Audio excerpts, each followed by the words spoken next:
Well, hello to all of my queens, and welcome to episode number 11 of the Women Majoring in Marriage podcast with yours truly, Janice Vance. I am so excited about the day. I've been telling you all about this day ever since I started my podcast. I told you my desire was to, from time to time, to have guests. And this today, I'm having my very first guest. And if you follow me, you have seen all across all platforms where I've told you all today I will be interviewing my sister. And I'm going to tell you a little bit about her. My sister name is Barbara Carter. Barbara, wave your hands at these queens out there. Hey, everybody.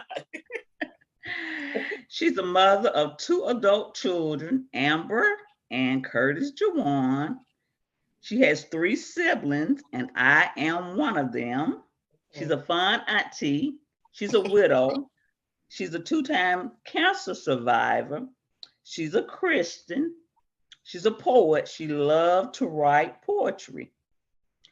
She retired from the Bessemer City Schools after 25 years of service as a human resource executive, and also retired from Mount Hebron Baptist Church in Bessemer, Alabama after 31 years of service as the secretary. She's passionate for people. She loves giving and helping. She loves transforming a space. She loves to decorate. She loves humor, smile, making lemonade from lemons. Very optimistic. She loves her family and friends. Loved to organize and plan events for family.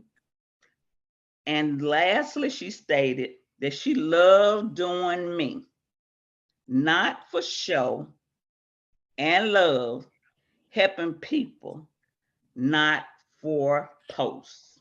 That's right. That's that's a lot, right? That's it. How many of you all know that you all know this is a women podcast, and by me posting it everywhere, I'm sure some of you all men gonna be sneaking in on our conversations. But how many of you know women that when we first get married, we so excited about that day, be it whether we had a $5,000 wedding or a $5 wedding where we just went to the courthouse, whichever way it was, we were so excited. And we answered and said, I do to all the things that we probably don't even remember saying it. We know them because we done heard of them, but we don't remember that very moment when we was saying, I do, I do, I do. And we so happily said, I do to all those things, to love, honor, and cherish, in sickness and in health, to death do us part, Right. for better, for worse. Let me say that one again. For better or for worse. You said I do. You might not remember, but you said I do. That's For true. better or worse. Richer or poor. Let me say that one again. You said I do for richer or poor, whether you remember or not. But we so happily said I do to those things, never thinking that one day the very thing that we so happily said I do to are Right. some of the same things that we are might have to be challenged with one day. That's right. You might be challenged with rich or poor, better or worse, sickness and health, death do us part. That's right. So today, my sister's gonna come to us in her own way, however she feel led, to share her story, how her marriage vow was challenged with until death do us part. And hopefully she'll be able to inspire those who might be going through that. Might be some widows listening that going through it and don't know how they're gonna get through it. Or maybe able to encourage those who went through it years ago and still haven't gotten through it. And then encourage us ladies that are married to appreciate our husband, appreciate what we have. The little things that get on our nerve to be the very things that people who don't have their husband would love to Yep. have. That's true. So She'll be able to encourage us in that area. And she's gonna come in her own way. I want to introduce to some and present to all none other than my sister Barbara Gail Carter. You got it, Hey Gail. again, everybody. Hey again. I just want to say that first of all, that I'm just happy to be your first guest, and I am surprised I accepted, and I think you were too. I Um, was and but still is. but today I'm just praying that what I say will help someone, because that's my daily prayer. I kid you not, is that I ask God to let me be something, say something, or do something that's pleasing in His sight that will help someone. And my role is being a servant to Him. So Jan has sent me a couple of questions. And the first one was reflect back to that night. And oh my God, how many times have I reflected back to that night when Kurt died? It was May 19th, 2015 at 8:33 p.m. He was 3.5 hours short of making it to his 56th birthday. And mind you, we had just buried his father that Saturday prior to Kurt's death. And so we had all of that. But that night was the shock of my life. Life was drastically changed, and it was forever challenged for myself and my two children, Amber and Curtis.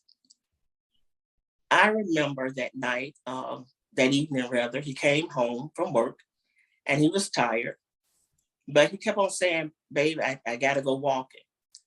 I'm tired, but I gotta go walking. He had weight loss surgery and had lost over 100 pounds. He was looking good, and I told him that was enough. But he had started to pick up a few pounds, and he said, I got to go. I have to start my routine back. And I was lying in the bed, and he got dressed in his walking stuff, and then he climbed into bed too. And he hugged me and he held me and nibble on my ear and all of that. And I'm like, man, you need to go on walking like you said, because I thought that was going to lead to something else. So I wanted him to go walking. And he got up, and his last words that he uttered to me was, baby, I'll be back. And those were the last words he ever said to me. While I was there, I was starting watching TV and watching one of my favorite shows on Tuesday evening, and the doorbell rang. And I went to the door, and it was one of his friends, one of his classmates, Bo. And he said, Barbara, I've been trying to reach Kurt, and I've been calling him, and he's not answering his phone. So I explained to Bo, I said, well, Bo, he went walking. I said, he didn't feel like it, but he's trying to make himself go. I said, maybe, he's in the middle of it, and he's going to call you. I said, either way, I'll let him know that you came by and that you also, trying to reach him. So he said, okay, he left. Well, 30 minutes later, the doorbell rang again, and it was Bo. And he said, Barbara, somebody's dialing my phone saying that there's a medical emergency with Kurt. And he said, they're just calling people, his last outgoing or incoming phone calls, trying to reach somebody to let them know. And he said, and they say he's unresponsive. I hate that word. I hate to hear that word now. If it pertains to anybody on a medical issue, I hate that word. Because we heard that word with Jan, and it just messed me up again. Well, I called my children, and they were at work, and then I tried calling his siblings, and nobody was answering the phone. So I jumped in something real quick, and I drove around to their house because they only lived a few blocks away. And I was out there blowing the horn like a mad woman. And a family friend came out the door, and she said, they're going to the hospital. They got a call about Kurt. So I guess you could tell I was just unstable. So she said, let me drive you. Let me drive you. And she did. I got in her car. And that was the longest ride of my life. It wasn't as if she was driving at a snail's pace, but it's just my anxiety, my anxious, my right. Mind is just going, And I called Jan on the way. And I said, Jan, they called him and said, Kurt's falling into the track. He's not responding. And I just broke down and saying, I just want my husband to be okay. I just want my husband to be okay. And I hung up from you. And in my mind, I could just like envision what the picture was going to look like when I got there. And I was thinking it was going to remind me of when he had open heart surgery some years back. And that picture was, a little gruesome with all the tubes and machines and all of that. So I was kind of trying to prepare myself for that. Well, Amber and I, we arrived at the hospital at the same time. And we both going in, holding hands, squeezing each other tightly. And I walked into the reception area. And as soon as I walked in, I'm trying to tell him my husband is Lieutenant Henry Curtis Cobb Jr. They brought him in. And when I'm saying that, the door to my left opened. And it was Pastor Harkins, who is my sister-in-law, their pastor. And he said, Barbara, come this way. Amber and I, we followed him. And then he opened this door to this room. And all these familiar faces in this room. And I'm figuring out how they got the word and how they get here so quick. And I'm just not showing up. But I'm looking at the room, and his siblings, his 3 sisters were there, his brother, his auntie, my pastor, his wife, Reverend Harkins, and I'm just scanning the room, and they all of them have these solemn faces. And I'm scanning the room, and then when I get to his middle sister, she did one of these numbers. And Amber and I lost it. And I remember just shouting, I know my baby didn't leave me. I know my baby didn't leave me. Because I don't know why, I look like I just thought he had that choice. That was crazy, but that's what I was thinking. Like, I just know he didn't choose to die and leave me. Just all of a sudden, didn't prepare me, did nothing. Right. But, I think I even told you, Jen, that I realized, thank God, I'm strong in my faith, that I knew God wasn't picking on me or my children when he decided to take Kurt. My son came up there. We had to tell Juwan, and he was in disbelief as well. And he just kept saying, oh, Mama, his birthday tomorrow, Mom. He didn't make it to his birthday.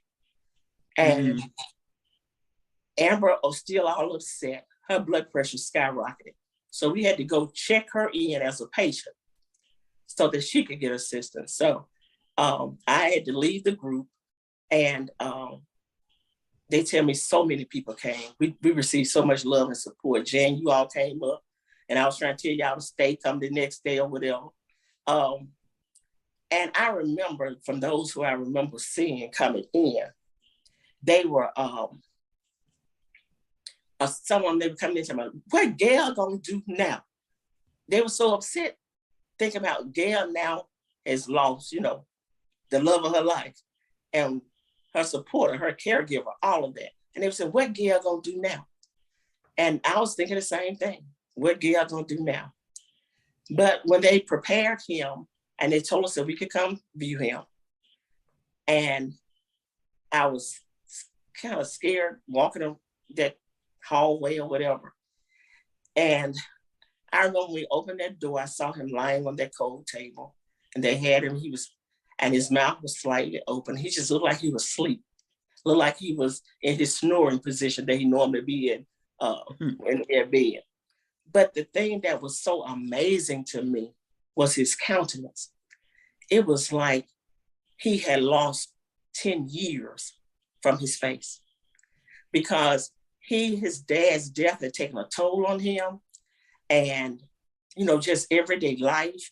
Plus, his job was stressful. He was overworked and underappreciated. Then he had just was chairperson for the state for the FOP conference that March. And he had worked so hard. He had worked himself. He had worked me. He had worked our children. But it was a grand affair. And so many had said it was one of the best they had attended. So he was tired from all of that. And but just looking at him, all of that had disappeared. It was so amazing. Wow. And even though I was hurt, it's like I knew he was okay, if that makes any sense as well. I knew that Kurt was okay. And I knew that I had to be okay. You got to try to get it together and say, okay, it's time for you got to make arrangements. So many things go in your head, like, okay, what are you going to do? What are you going to do? And this also, because of his dad's death, we had talked about that in depth. And I had even tried that conversation so many times throughout our marriage because I was always the sick one with the severe illnesses. And he never wanted to talk about it. But when his dad died, we had that conversation. And I told him some things I wanted and didn't want. And, I don't hold me out long. If I die, don't wait on baby brother to come from Utah. Go on and bury me. Because that, it makes it real to you. When you go on and do that final stage like that, it makes you realize this is real. Right. But you stretch it out and people just come and you just, no. So I knew that. And then I also knew what I wanted for him. I knew I wanted him to have a mahogany casket. I knew I wanted roses. I knew what I wanted for him. And yeah, the price tag was pricey. And some people, I had a cousin joke to me, you need to go dig him up and pull some of that stuff out. Why you put all that money in the ground? But I knew what I wanted for him. And to me, he deserved that because Kurt was good to me and my children. And then I felt like it was the last thing that I could do for him. That was my last gesture as his wife, is putting him away nicely. And he deserved it. His funeral, it was regal. It was presidential. It was something that I had never seen and some other people had not ever beheld. When we lined up from this house, getting in the limos or whatever, every block, on each block, from my house to the church, there were officers saluting. And I remember my sister-in-law saying, because she was in the limo with me, she said, "Gail, you feel like Michelle Obama, don't you?" Because it was something I had never seen. I had never seen anything like it either.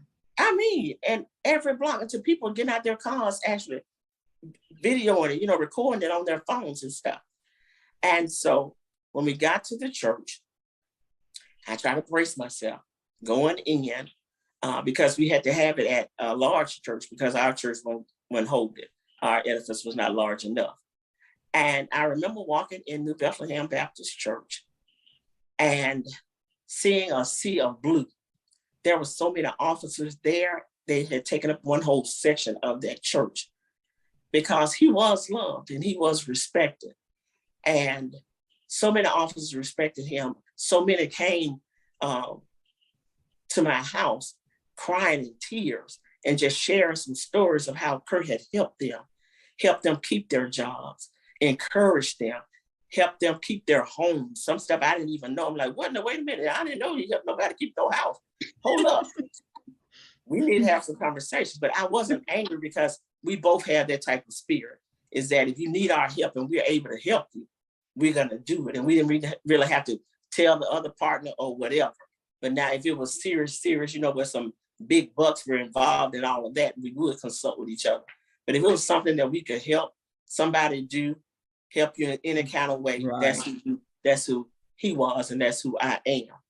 So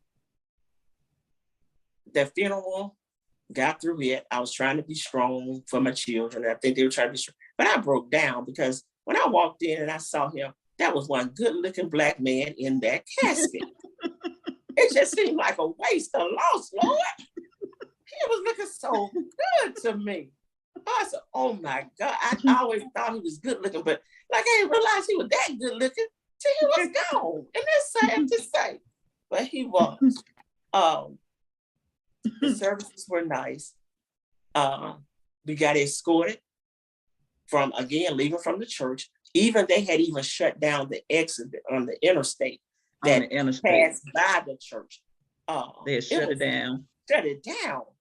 And so we leaving, going to the cemetery.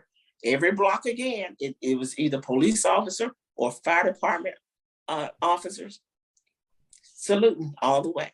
And then we get ready to turn into the cemetery. There was a huge fire truck, and I burst out into tears. And officers, they did a salute, and then they went into parade rest, and the fire truck had the big flag. It was just something to behold.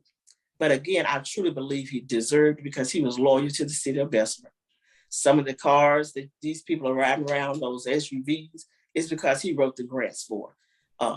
Some of the the computers, the technology. He was the one kept it going. And so he deserved that. He truly, truly deserved that. So I was so grateful.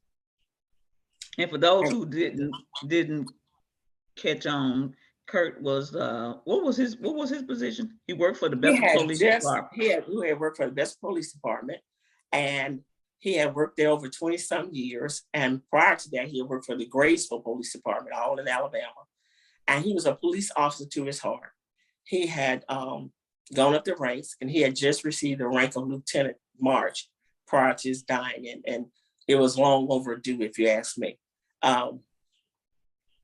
So he got what, he got a send off like he deserved. He really did. He was a good man. Not a perfect man, but none of us are. He had his flaws, and he had some impaired judgments sometimes, but he still was a good man. And I look back, and what I'm grateful for is that we were in a good place. He and I were in a good place when he died, because Kurt and I had been married for 33 years. We had dated for 2, so 35 years of him in my life. And there have been some moments where we weren't in a good place. So I was just so grateful that we were in a good place. And again, as I said, I knew that God wasn't picking on me and my children when he took her from us. And then I was grateful that I know that God is still worthy to be praised. I don't care what you're going through, how bad it looks, how dark it seems, how, you're going to say, "Ooh, what do I do now?" Just know that God is still worthy to be praised. And I tell everybody, they be saying, how do you get through it? And I say, the joy of the Lord is my strength. And that's what I live by. That's what I go by. And that's how I'm able to do what I do. You asked me what was one of the hardest adjustments in him dying, me going on. And I just have to say, living from day to day without him, that was one of the biggest adjustments, because you're so used to a person 35 years of your life, and you're so used to that person checking on you, calling you, coming in, it was so different. It took a while, I was still, when the phone rang, I would think it would be him. And so you have to kind of shake yourself sometime and say, okay, snap out of it. But I have to say this, one of his friend girl, she's a female. She called his friends from high school. Like I said, his class was real close. They always stayed in constant contact and fellowship. They were just a great class. Class of 77, just in their high school. Give you all a shout out. And Betty had called me, and she was talking because she had lost her husband suddenly as well. And she was sharing with me some things, and she said, and Barbara, it's been 6, she talked slow. Barbara, it's been 6 years since I lost Tommy. And girl, I'm not going nowhere. I'm in this house with these blinds drawn. And I have to be real. I'm like, I didn't tell her, I'm like, 6 years? Girl, please, in 6 years, I'm gonna have a new husband. I'm gonna be in a new location. I'm just thinking all of that. But I know what Betty is talking about. It takes a toll on you. It takes a toll on your life. One thing I know without a shadow of a doubt is that Kurt loved me, and he loved our 2 children. Can't nobody tell me otherwise. I don't care what they said he did, what he said, whatever. I knew, because love is what love does. And I knew without a shadow of doubt that he loved me and he loved our children. And people used to take, especially family, say, "Gail, you so spoiled. Kurt got you spoiled. It just don't make no sense. You just spoiled." And I didn't realize until he was gone that, yeah, I am spoiled, because, Kurt was the one who put gas in the car. Kurt was the one who gave me breakfast in bed. Kurt was the one who charged my cell phone. I think he did too much, to be honest. She was spoiled, yeah. She was spoiled. Oh my God.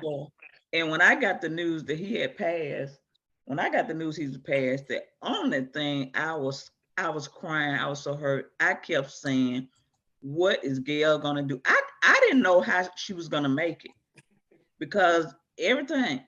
"Oh, thank you, baby." I said, "What day?" She said, "Oh, Curtin brought me some oranges. He got them sliced all up for me. Curtin done did this. He done did that." but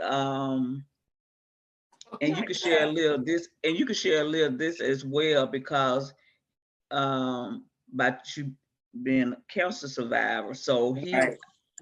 he had gotten so used to doing things for you, Yep. and when you got okay, he was there. He was your nurse. Yeah, He was everything. that's true. And the first time you diagnosed with cancer, just tell us a little bit about that. So that's in sickness and in health. That's And one of yeah, the vows girl, honey, I could, that he said I do too. Jan, I could, every topic, baby, I have a story. There's no lie. But I was diagnosed with Hodgkin's lymphoma. And at that time, my kids were small. They were 5 and 8. And it was just a little knot in my neck. And I wasn't gonna even go see about it. It wasn't hurting me, so I said, it's not bothering me, so I'm not gonna bother it. But a friend, a coworker, their officer, believe it or not, kept on saying, Barbara, you gotta go spend that neck. And I did. And so it came back and the doctor said, I have some good news and I have some bad news. And I'm like, I said, okay, let me have the bad news first. He said, well, it came back and it's cancerous. But the good news is if you got to have cancer, it's one of the best ones to have. I'm like, what kind of junk is that to tell somebody? And it's so strange how that happened too, because Kurt would go to me on my appointments. I don't care what I had to do. Some days I was like, there's nobody else's husband in this waiting room. Why he? But I look back now and I'm grateful. And we had some people here doing some work on our bathroom, I think. And he didn't go with me. And so they had the trucks all in our driveway, so I couldn't get in. I had to park across the street. And he met me out there because he just sensed something was wrong. And I told him. And when I say he was there for me, guys, oh my God, he was there. Kurt went to the chemo treatments, sat through that stuff, brought me home, then dealt with me because, some days right after chemo, you'd be so sick. And he kind of had a weak stomach, but he dealt with me because, you had that nausea, you just throwing up. And I'm just saying, I'm sorry. And he would, baby, it's okay. You can't help yourself. He was just good to me, guys. He really was. So when I say he was a gem, and then when I got cancer the second time, again, he was with me this time on the news, though. I had gone in and the doctor said, yeah, Barbara, here's cancer. I had breast cancer. And I looked at Kurt when the doctor walked out the room and I said, baby, not again. And he said, baby, you know what? We survived it before. We're going to survive it again. And again, he was just there. He was just there. And I'm so grateful that he was there. Nothing was too much. He didn't act like he got tired. Nothing was too gross. And I'm just grateful. I really am. He was a good person. Ran my bath water. And then when I was even working, some mornings I would wake up and there would just be new outfit on the door. And he would say, baby, this is what you're wearing to work today. And just thoughtful. He had the whole outfit once he learned my taste. Because a lot of times I would act like something was too small or too big. He'd like, come here and model for me. No, baby, it's too tight. I'm taking that back. But once he tried to learn my taste, it was pretty good. I was glad. And down to the pantyhose, the accessories that go with it. So he was just good.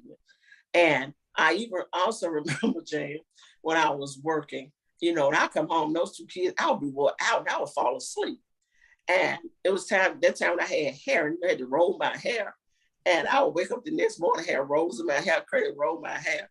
And if you don't know how to roll those ends, the ends be sticking all kind of way. And when I had gone to mama's house that evening and picked the trash up, Mom said, what's wrong with your hair? I said, Kurt, roll it. God, stop letting that man roll your hair. Roll your own hair before you go to bed. Because baby, but he did. I was just grateful that he tried. So he did.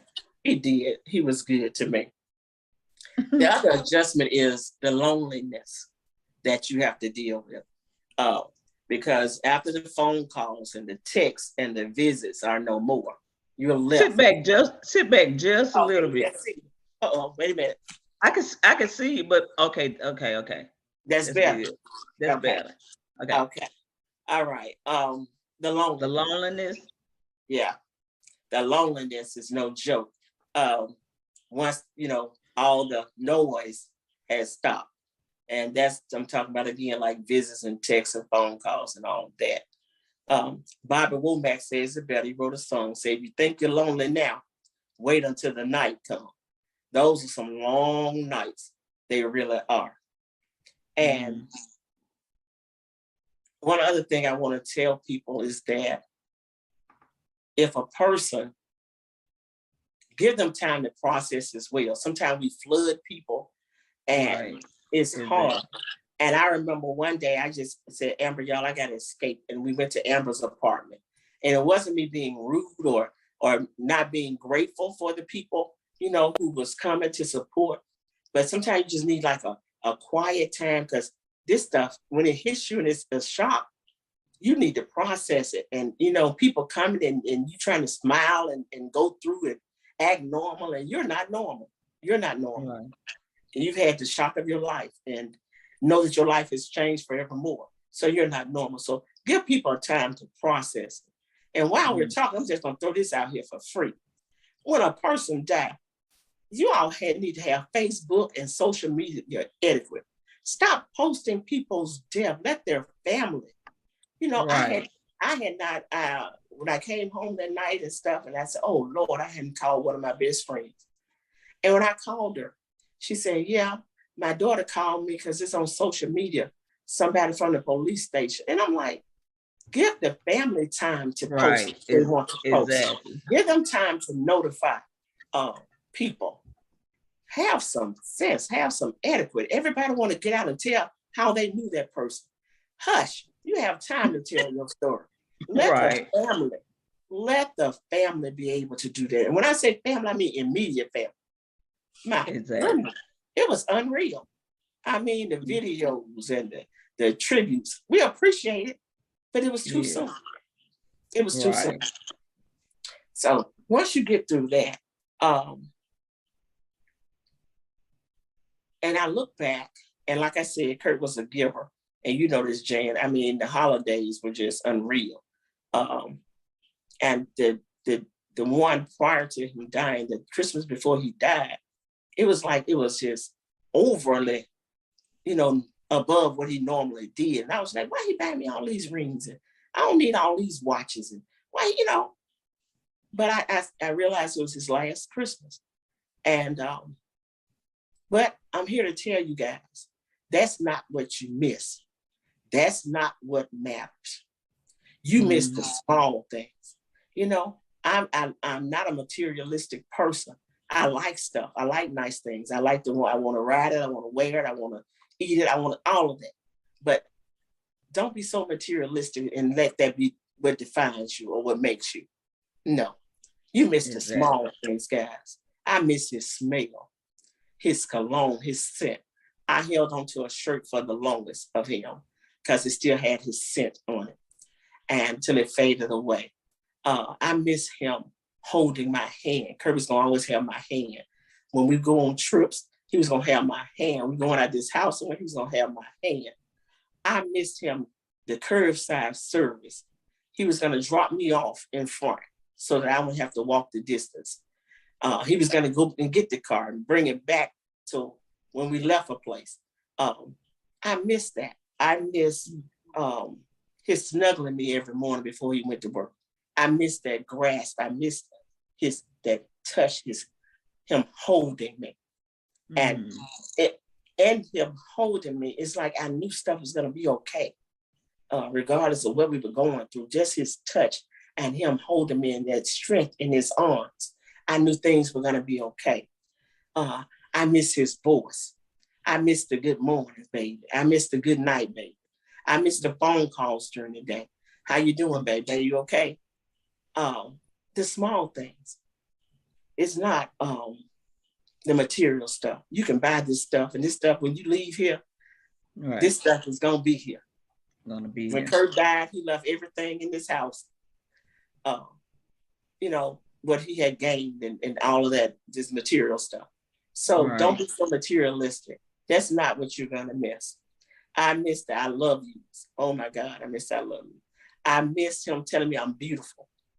And I miss him helping me get ready on Sundays for church. Girl, you need some help putting on these spanks and all this kind of stuff. Oh my God, put on that heavy artillery and make a shoot. We were on vacation last month, and we getting ready to go to church, and she tells me, "Oh Lord, I miss Kurt. Jen, could you come over here and help me?" I said, "Look, you ain't finna break my nail. I ain't none of Kurt." She told me, "Well, I'm used to Kurt." She still used to Kurt helping her do yes. the small things. I'm serious. Telling me I'm beautiful when I leave. He will always say, "Come here, babe." I come and I model for him. He said, "Ooh, who is that pretty woman right there?" And he said, "Oh, you just beautiful." And even with a mastectomy and all that, he still made me feel beautiful. And he would say, "Okay, all right, turn around. I want to be the first to tell you. I know you get that church, those men gonna tell you, and then they'll be trying to get a hug." So I miss that. I miss our field trips. I call them field trips, where we would just jump in the car and just go somewhere and just stop wherever you want to stop and eat or buy something or go to a park. I miss that. I miss our fun trips. He loved to go. And that's one of my biggest regrets, is that I didn't travel with him as much as he wanted me to. Because with him and being in the FOP and with the police or whatever, he was always going to some type of conference. And he always wanted me to go with him. And a lot of them I declined because I felt like, okay, I need to stay here because mama needs me. I need to stay here because the children need me. So that's another nugget, women. Place your marriage as a priority. Place your husband as a priority. God, your husband, and everything else fall in place. It's okay to get those children a babysitter. Trust the babysitter. Yes. It's okay to leave them with them. And you travel with your husband and do some things, just the two of you. It's good to go on a couple's trip.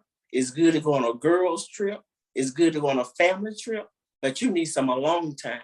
Just you and your spouse. You and your spouse. That's essential. It really is. And I'm so glad that we had just come off of a trip in May. And we had the best time. Oh, we had the best time. And so I reflect back on that because it was just unreal. And he was happy, I was happy, and it was just good. So I miss all of that. And again, don't take it for granted. Don't take life for granted, guys. Don't take it for granted. Yes. Please don't. I say that the richest person and the poorest person have the same thing in common. The healthiest person and a person who's terminally ill have the same thing in common, and that's this moment. And you have to cherish this moment. Don't let it slip away. Don't use your moment in foolishness and ill feelings. And have I left you, Jane? No. You still can see me? Okay, because I have a phone call coming through. That's why I thought I had blocked. But I see. Okay. And you have this moment, and don't waste the moment in pettiness and jealousy and envy and all of that. Use the moment, your time wisely. Wisely. Please, wisely. So the takeaways, unless Jay, you have any questions for the takeaways? You're doing good. Whatever you're going through, if you have lost your spouse, whatever pain you're going through, I would tell you to grieve in your own way and in your own time. Move on when you're ready. Don't move on because somebody's talking about, I'm going to set you up with somebody. Don't, because they say, okay, it's been long enough. You've been moping long enough. Or you've been grieving long enough. Or you ought to be over him by now. People don't really understand if you're not going through it. So grieve in your own way. I'm not asking anybody to wait 7 years like me. I thought I was ready for someone else in my life. And I even allowed him to come for how many weeks, Dan? 3. Was it some weeks? Yeah, I'm just teasing. It was maybe 3 weeks. 3 weeks. And I realized I'm still not ready. And it's not because I'm so hung up on Kurt and I can't move on from him. It's just that I'm just at a place in my life where I know what I want, I know what I had, and I know what I'm going to accept and not accept. And if you can't come, correct, then I'd rather you not come at all. So the other takeaway is in your relationships, as I already said, take time to enjoy one another. Yes. Do things just the two of you. I don't care if it's small, just going to the park. I don't care if it's just riding to the convenience store to get an icy. Do some things that just Involve you. Right. And laugh. Then another thing, boost that man's ego. Stroke that man's ego or stroke your partner's ego. Let them know that you love them. Let them know that you appreciate them. Because that's something I know that Kurt knew, that I appreciated him. I told him that.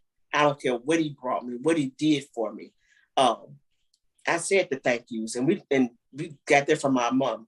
Mama taught us to say you be grateful. Yes. Because people don't have to do things for you.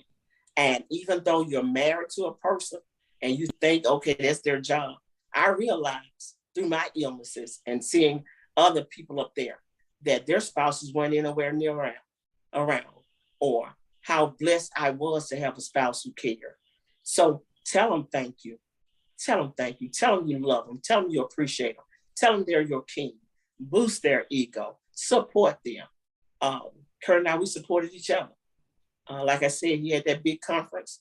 I got there. I had to do the program booklet, and every day he coming home with a new ad. I'm like, man, if you bring another ad here for me to type it, put in the book. But the book was massive. It had almost like 200 pages in it full of ads, and the ads had to be in color. We had to collate that stuff. But I did it for him because he did it for me. At the church, Jane, I'd be there all night some nights. Kurt would be right there with me. Sometimes the children too. If I had to decorate, he was going to be right there. And so stroke their ego, support them, help them fulfill their dreams and their goals. And don't just be nagging all the time. Some things may not be like, oh my goodness, here he come again talking about that. Here he come again, bring that up. You got to act like you're not tired of hearing it. Right. Say, okay, babe, that sounds good. Okay, now what's your goal? What's your dream? How do you think you can get to that point? And I'm here. I'm here to help you get there. When I said he worked me and my children to death that weekend, we did. My son, culinary. He had to cook the food. And me, I had, like I said, do the programs. Then we learned at the last minute that the decorator wasn't there. I had to go in the Civic Center, Bessemer Civic Center, decorate all those tables. Had to call in a favor for my sister-in-law. Tired, but it was so worth it. So support them. Yeah. Learn to talk things out. Don't fuss things out or cuss things out. Talk them out. And again, I'm grateful for that. I learned early on in our marriage. I remember I was mad at Kurt about something, and he had gone downstairs, and I'm just pacing back and forth with the door open so he could hear me fussing. And I had kind of got quiet for a minute, and I heard this noise coming from downstairs. I said, that man's asleep. He was snoring so loud. And I'm like, you are crazy. You up here fussing, and he don't even hear. You up here bringing your pressure up. So I bowed in. Okay, I'm going to say what I have to say, get it off my chest, and we move on. A lot of times I would tell him what I had to say, and then I was just like the man on Lean On Me. Come on, let's go get something to eat. Where are we going to get something to eat? I've expressed what I had to say to you, and it's time to move on from that.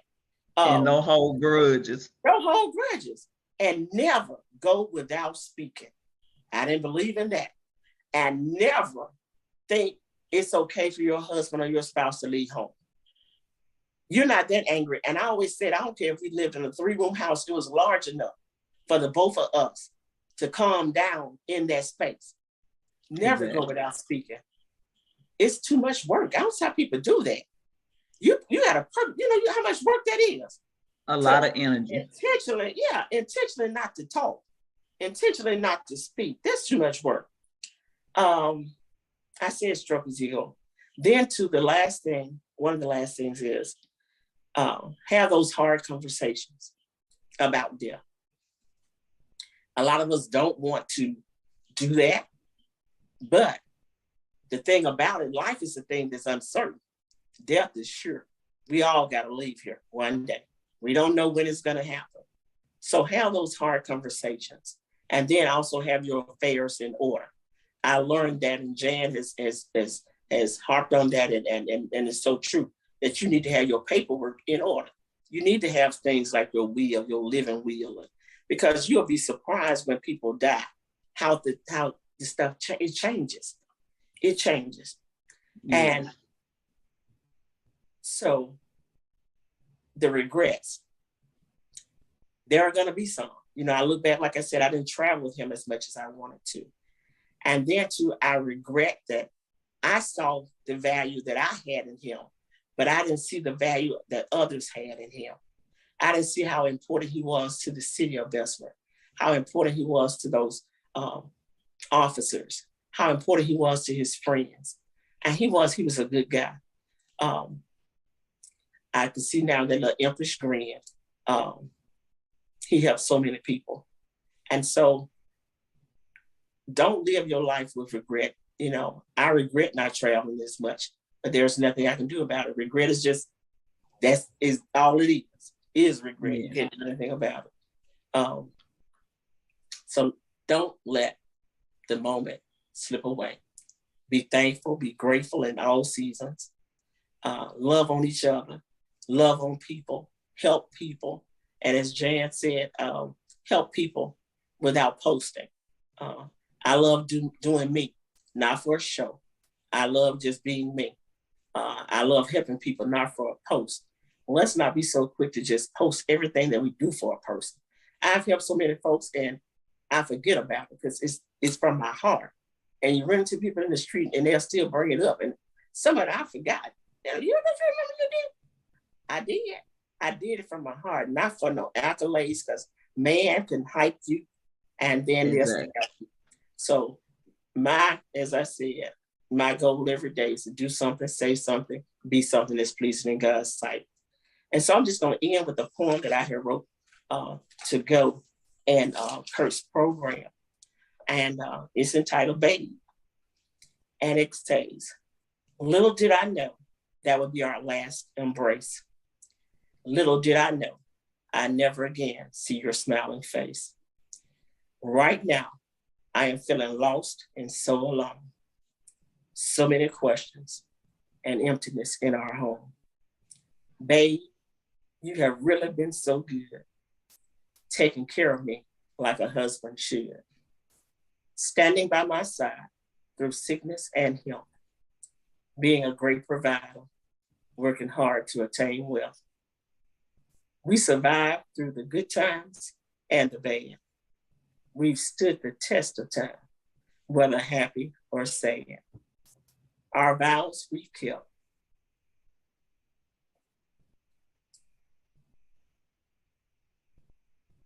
To death do us part. You shall always have the key to my heart. With love and gratitude, Gail. Love them while they're here, guys. Life is so uncertain. Your life can change in an instant. I'm a witness, mine did. Thank you, Jane, for this opportunity. I pray that I've said something or somebody's heard something that will help them in their life, in their journey, or in their struggle. I pray. Thank you so much. Wow, what an awesome first interview. Thank you, Gail. Like she said, when I told her and she immediately said yes, I was like, oh, I know this God. He's working on me, girl. He's working on me. Because she has it in her. She's a speaker, she's a writer, she's a poet, she has all these things in her. So I'm like, okay, now I know she can do it. It's gonna bring her out. And this has been a great, inspiring interview.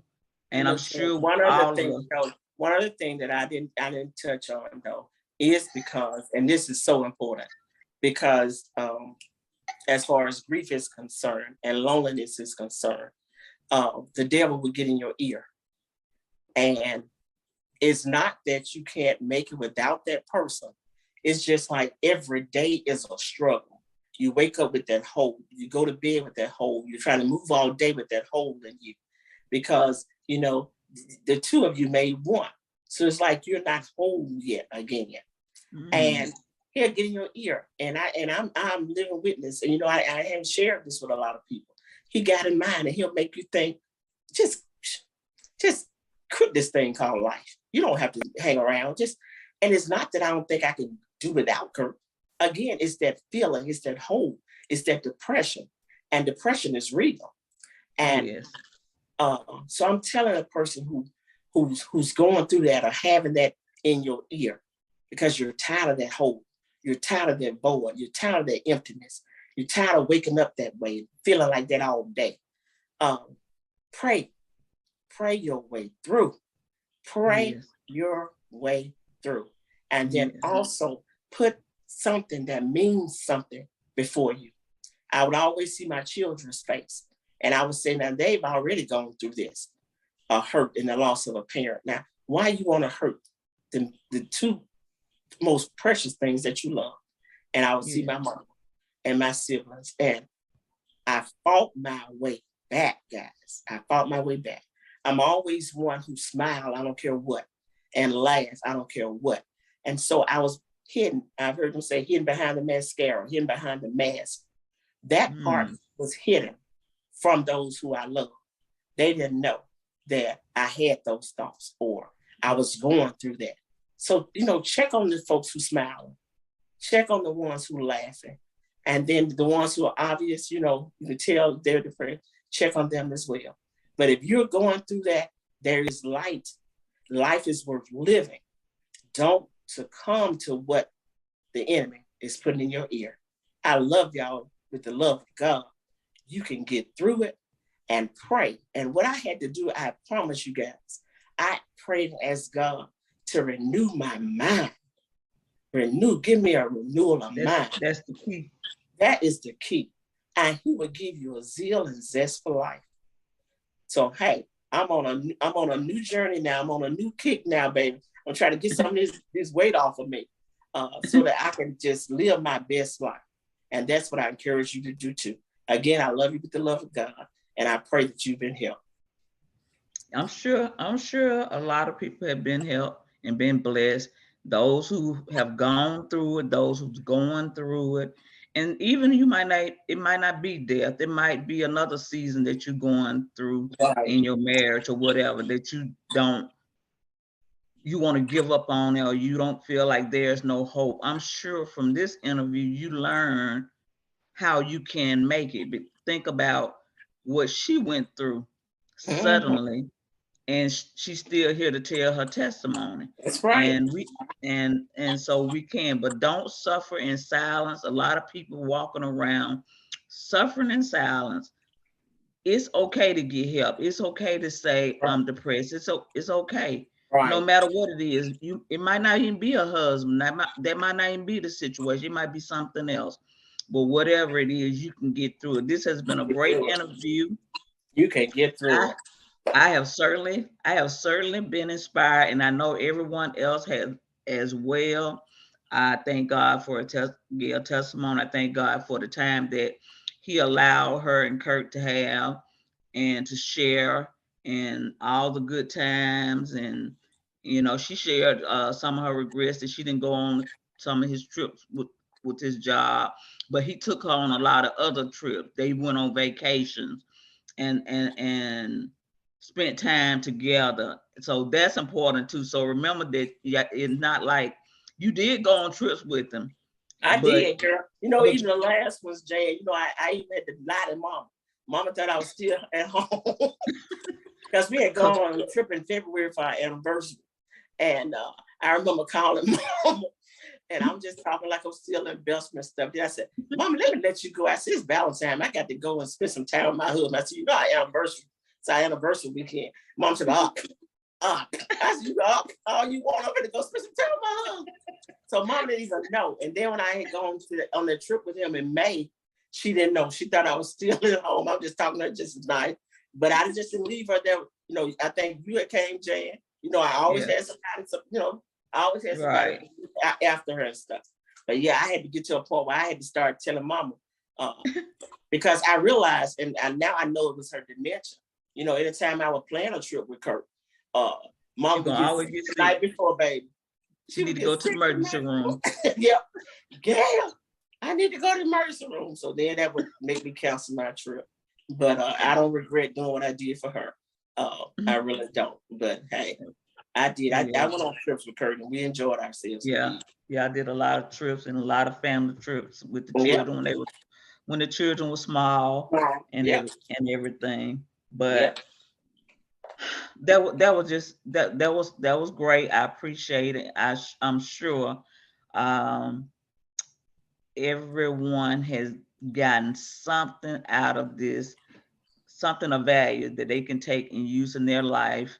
Even all y'all men that stalking gonna be trying to stalk this women major in marriage, where I'll talk all thing marriage and the marriage major, which you'll hear at the introduction of the podcast. It tells what the marriage major is. It's for women that are married, who not just want to have a survive in marriage, but want to thrive in marriage. And to those that are engaged, to encourage them to prepare for being a wife before that wedding day. We get caught up once he asked to marry you, you get caught up in saying yes, and you don't focus on what is marriage all about, or what you getting yourself in. So I try to encourage those that are engaged to prepare for the wedding.